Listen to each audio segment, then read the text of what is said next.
Gray. My daughter picked up her CD on iTunes. We're about to go live now. We've always been live here. You got the mics open now. Mics open. Mic levels up. We're up. So lower down. All right. Janelle Gray just joined. Hey, that's funny. She just joined. Playing on music and she just joined. Wow. All right, so we're about ready to go live. Let's mute. Let's go fade. Okay, we go. 5, 4, 3. Man, you got some skills now, man. You got bad skills, Cowboy. I've been doing this quite some time. You've been doing a little bit, man. I like that fade you just did in there. Just like that. We were listening to, are we live here now? Were they able to hear us? Yes, sir. Are you sure? Yes, sir. You sure? Y'all, Ask them. I'll ask them. Can you hear me? You know, because Strip is not with us. We have our Wednesday producer on today, so Strip is not with us right now. So why are you tripping, man? So all right, if you can hear us, go ahead and give us a couple of thumbs up because we have Miss Ruth Torres who's running for Dallas City Council District 5, and you were listening to Janelle Gray, who will be our next guest coming up. She will be coming up, and you can listen to her. She's talking about social justice. She's having a web podcast which is coming up in Addison next week. But what we have that's right here today, this week, we have Miss Ruth Torres, who's running for Dallas City Council District 5. District 5. We were talking previously. We were talking about we were talking about Citizens Police Review Board. We were talking about the police in general. We touched a little bit about Confederate statues, home ownership. Let's talk about home ownership. Home ownership in Dallas. It seems that we are now faced in Dallas with a housing crisis, if you will. A housing crisis, if you will. And a lot of the housing crisis that we have is because people can't afford homes. Can you address that? And is there a crisis that exists in your district? Absolutely. Citywide, but also especially in District 5, we have a housing crisis issue. The number, I've spoken, I've met with staff and looking at the numbers and done some research, and they picked 20,000 units short on affordable housing, on housing period, just to have a number for the city. But the number could probably be a lot more than that. So the housing crisis we have is one that is self-created, because year after year, decade after decade, the developers have come in. They've gotten big contracts with huge financial benefits, and to at most give 10% of the units to be supposed to be low to moderate, but they typically just are moderate, and so there is a lack of equity in our housing that has created this housing crisis. The big developers, they're walking away with the money and the profits, and it continues. Even recently there's been votes. There was a vote also on a land swap of a park for developers to just allocate 10% of the units. Even in and if you go on the city's website, they talk about the mercantile block and how wonderful that mercantile block is. And they had millions and millions of dollars in financial benefits, and the contract. So they had 4 buildings, and my understanding is that all 4 buildings received these financial benefits. For only one of those buildings to allocate 20% of the units were supposed to be low to moderate income. Well, they weren't. None of them were low. They were all moderate. And even then, so even though the contract said 20% of the units, they only did 10% of the units, because that was what the TIF for that area required, only 10%. Okay, now before you go on any further, you're talking city council politics, and some people out there, they're going like, TIF. What is the TIF? So it's a tax incentive, so that they're getting tax breaks from the city, and They could also, so part of it could be loans, part of it could be like low interest loans, part of it could be they're not paying taxes. And so when we have these developers getting all these benefits, then that impacts the tax fund that we have to pay for the infrastructure needs that we have. The District 5 has horrible streets and lack of sidewalks and ramps, and we have an aging population that are in wheelchairs and on walkers, and they are isolated because, or you see them, I've seen them riding their wheelchairs in the streets because they don't have sidewalks. People on walkers trying to push their way through on grass and gravel because there's no sidewalks. So District 5 has been very much neglected in that infrastructure. Why is that? Why is that? Why is that? Right. It's part of Dallas. It's been part of Dallas a long time. It's been part of Dallas a long time, but there's nobody been advocating for District 5 for a long time. It wasn't until, what was it, the lawsuit that required representation by the district, and that was when Mr. Callahan got elected. He's been there for 6 years. So before Callahan, there was nobody in that lived in that district that was representing that district, and then Callahan for the last 6 years he's been in that district, but we have not seen any major, nothing. That position was that, well, when you bought that house, there wasn't a sidewalk there, so why do you expect it now? Well, if you bought a house 20 years ago when you didn't have mobility was not an issue for you, well, that has changed now. And so I found that to be a very disappointing position to take. I think we need to care about people and make sure that they are not isolated. They have a way to get out, so they can get to the doctor. They can get access to transportation to go out and enjoy the city and take care of their business, and not be locked up in their house because they don't have a car to get out and maybe they can't drive anymore. That's not acceptable. We need to make it accessible for them. And so our infrastructure issues, it's time for these contracts. We need to stop giving away the city to rob ourselves of affordable housing and rob ourselves of infrastructure. There needs to be equity in these contracts.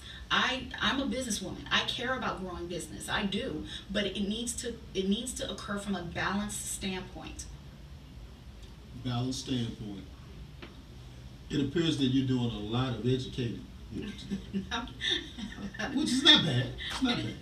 Now, resource workshops. Let's talk about that. Okay, so I have arranged for 4 community resource workshops, and so the purpose for each of them is directly to deal with the issues in District 5. So one of the workshops is about senior services. This is about educating the community about free resources that are available for senior citizens and those with disabilities, including dental care, including dentures that you can get for free. And this is something you designed yourself?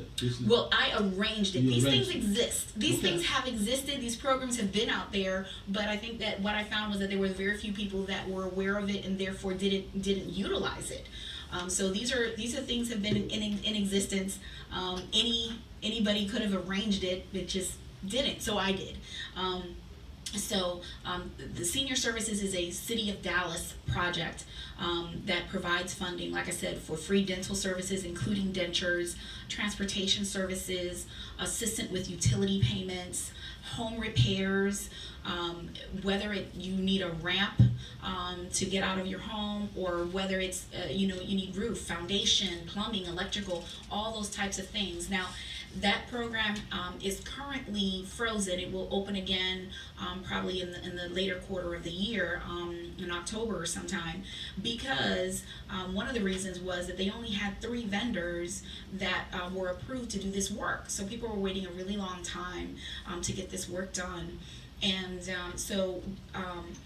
one of the other things the other workshops I'm doing is this entrepreneur workshop. I am a big proponent of entrepreneurship, and of course I do want to attract some new businesses to District 5 and diversify the goods and services there. I think it's a shame that so many people drive to either Mesquite or the other direction to the DeSoto, Duncanville cities and pass our money there because we don't have the goods and services that we want in District 5. So we're giving away those monies to other cities, which is unacceptable. So I'm really big on entrepreneurship. I want some folks to start their own businesses. I will go out and try to bring new business into District 5, but I'm gonna get tired after a while. I'm gonna come at you 2, 3, 4 times. But if I also want to focus on homegrown talent, and we need to be investing in our own, so that, you know, if people don't want to come because they say, hey, you guys don't have enough money to sustain our business there, it's not worth it for us to come. Okay, I'm gonna wipe my feet, move on, and find somebody else who does want to serve this community, and finds it, you know, that they're going to invest in that community and it's worth it to them. So that entrepreneurship, so those will both be on Saturdays because we'll need more time for that. So again, we'll have the senior services. The next one is on March 25th, Monday, from 5 to 8 p.m. and that's going to be at Logos Fellowship Church, located at 842 Hilborn Avenue. So we'll have the senior services that day. DPD is also giving a presentation about programs and resources that they have for the community. And then there will also be a workshop to help people who are currently on Section 8 to go into home ownership. You know, as I listen to some of the HOA folks, that's what they'll say is that, you know, these subsidized housing programs, they bring down our property values. That's their position. And says, okay, I hear you. Well, let's do something about that. Let's try and get, you know, are we going to get 100% of them into home ownership? No. But I think 10-20% is totally doable. So let's move on increasing the home ownership level, and that should help with property values as well. On Saturday, March 30th, from 10 a.m. to 2:30, we'll be at Pleasant Hills Baptist Church at 1636 North Masters Drive. And so that will be home ownership. Just if you're currently renting, there's a program with the city to help you with the down payment and that process to go into home ownership. Again, a DPD presentation, and then the entrepreneurship class. Okay, and on Saturday, April 6th, at 10 to 2:30, we'll be at Casa Linda, which is also at the Pleasant Mound United Methodist Church at 8301 Bruton Road. And that will be the Section 8 to home ownership workshop, as well as the DPD and the entrepreneurship workshop. Also at these workshops, someone will be there to set appointments for anyone who needs mammograms. I want to remind you, men and women can suffer from breast cancer. So mammograms, signing up for a free mammogram will be available. If you have medical coverage, great. But if you don't, it's still going to be available to you because there's grant money, and that's being provided by Texas Health Resources. So please do come out and sign up, and there'll be lots of other kind of resources available at these workshops. So it's all about informing the community and making them aware of resources that are available to them. I would just like for you to come back next week and say all that again. Okay. You gave a whole bunch of stuff out here. You know, this is what government is about. Government is supposed to be about that. That if you need help, your government is supposed to be for the people. You know, when people talk about politicians, they say, well, you know, you're a politician, and like it's a bad thing, but a politician is a good thing. You're supposed to be about people, not about self. But you know, when you're talking about everything that you just mentioned, building up the community, which is building up yourself, and also extending yourself into the broader community, that's what we need. We need more of these resource workshops. I also noticed on your flyer as well, you had stated a register to vote. Every vote counts, and then you mentioned if felony conviction, when probation is complete, you can vote. Yes, you know, we have the worst voting record. District 5, citywide, it's an issue, but District 5 is also really bad. We had a better voter turnout in November of 2018, which is beautiful, but we need people to understand the importance of voting. Every vote does count. If not, we wouldn't have voter suppression. Okay, that is very real. Anytime somebody wants to take something away from you, you know, there's many people who fought and died for this right, and now we take it for granted. No, your vote counts. If the 99% voted, the 1% wouldn't matter. It's the voting that makes the difference. And I'm talking about, you know, the 1% financially that own the wealth, the vast majority of the wealth. If we voted, that would not be the case. which is what they're afraid of. So we got to get up and vote. A lot of people will think that they can't vote because they've been convicted of a felony, which is a problem in our criminal justice system, and hopefully your next speaker is going to talk about that. But you know, I'm very proud, very happy about the criminal justice reform that is happening. And we need to continue that, and we need to be supportive of it. But if those who've had a felony conviction, once you're off papers, is kind of like the term they use, when you're off papers, you finish probation or parole, you can vote. Register to vote, and you can vote as long as you have completed any parole probation requirements. You can vote, so get out and vote. And even if you are those who have not been finally convicted, if you've been charged, but you have not been convicted, or your conviction is on appeal, so it's not finalized, you can vote. So we need to vote. In short, just because you busted, they haven't did anything to you, you still can vote. Yes, if you have been arrested but not convicted, you can vote. Even if you've been convicted but it's currently on appeal, it's not final, you can vote. So this is an education piece. You know, we have so many people who unfortunately have gone through this institutional racism in our criminal justice system that have felony charges, and then they're locked out of participating and exercising these rights. They think that, and that's not the case. So I want folks to be educated about what that is. Every library has voter registration cards. Fill it out, drop it in the mail, no postage required. Every library, every government facility has that card. The deadline is April 4th. So you must be registered to vote in order to vote. So folks, get out there, get registered to vote. So if I am not registered to vote, the deadline is April 4th, and the election is when, May 4th? The election is May 4th. Early voting starts April 22nd. And it's important to go early voting. It's much easier. People will say they're going to go on voting day, and things happen. You get a flat tire, you don't feel good, it's raining, you don't go. So you have from April 22nd through April 30th is early voting. And during early voting, you can go to any location that is so you could live in one part of the city and work in a different part, and it's easier for you to go, where you work and get in and get out and during early voting. If you wait until May 4th, you can only go to the voting location designated nearest to your home, and that's the address that's on your voter registration card. And you don't need your voter registration card to vote either. All you need is, if you have an ID, if you have a utility bill with that address. A utility bill? A utility bill will work, yes. So I get challenged, and if someone asks me about something, I can just present a utility bill and that'll do it? Yes. Okay, folks. You got that? You got that? All right. In the closing minutes that we have, I want to go ahead and recognize some people that are tuned in, and right after that, we will go ahead and we will have our next guest to come in. But before that, I want to go ahead and acknowledge the people that are in, and then we'll let you have your closing. I'd like to say hello to those people that are listening out and in the Commish Nation land.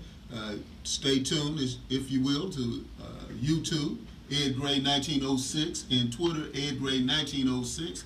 Please join those platforms as well, so we can get our numbers up, so we can have our combined numbers up, so everyone recognize that we have City Councilman Kevin Felder that's tuned in right here. Mayor Ron Jensen of Grand Prairie has joined us as well.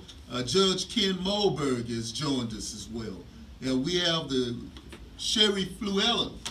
We also had Miss Fluellen Kay Fluellen on our show earlier in this week. And we have Mr. Adam Bazador, who's running for City Council in Dallas as well. So that being said, we've already shouted you guys out. They got your names down. Now it's a time for Miss Ruth Torres to give us her closing, and why should we elect you to be Dallas City Council person in District 5? I believe that, I would hope that the people of District 5 would elect me to serve and represent them, because I've already been serving and representing them. I've already been serving this city on the various issues affecting the city in multiple areas for several years. And so I am about serving and representing the people. I'm about listening to what the community needs are and being responsive to those and accountable to those. I believe in ethics. I think ethics matters. And we cannot make excuses for people, even if they look like us and we like them. We can't make excuses for them, because when you start doing that, you might as well go ahead and get a bag, because you're going to have to keep making excuses for them. There's plenty of people who've made excuses for our national leaders, and they have to keep making those excuses. If we will make those at the national level, and we'll look at that and we'll say, that's horrible, that shouldn't happen. Well, we need to care about our local community.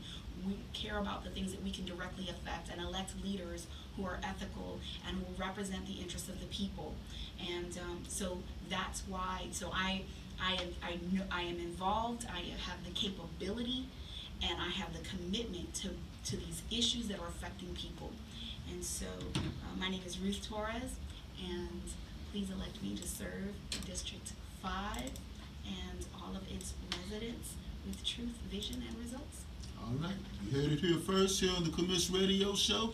And hey, I think we got Strip here. What do you got for us, Strip?